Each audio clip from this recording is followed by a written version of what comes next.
শুধু সাবেক প্রধানমন্ত্রী কেন, আমাদের দুদকের আওতাধীন যেসব অভিযোগ তদন্তাধীন এবং যেগুলিতে আমরা সত্যি সত্যিই কিছু পেয়েছি, সেই সব ক্ষেত্রে কেবল প্রধানমন্ত্রী বা তার পরিবারের সদস্য নন না, অন্যান্যদের ক্ষেত্রে আমরা সম্পদের অনুসন্ধান শুরু করেছি এবং কারো কারো ক্ষেত্রে সেটা প্রমাণিত হয়েছে।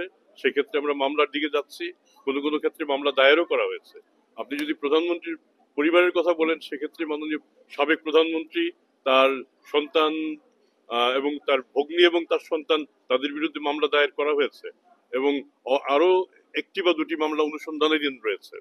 আপনি আজকের খবরের কাগজে এসছে যে আমরা প্রধানমন্ত্রীর সম্পদ বিবরণী, ইতিপূর্বে প্রদত্ত সম্পদ বিবরণী, তার যে প্রদত্ত বিবরণী, নির্বাচনের সময় তিনি যে সম্পদ বিবরণী দিয়েছেন, তার ট্যাক্সেশনের ট্যাক্স রিটার্নে যে সম্পদ বিবরণী দেওয়া হয়েছে এবং আমরা যা পেয়েছি, তার মধ্যে আমরা তুলনামূলক পরীক্ষা করে দেখছি যে তাতে সম্পদের পরিমাণ অনেকাংশে গোপন করা হয়েছে। যে কাজে সেগুলি আমরা মনে করছি একসময় এগুলি মামলা মোকদ্দমার দিকে এগোবে এবং আমরা সেভাবে এগিয়ে যাব।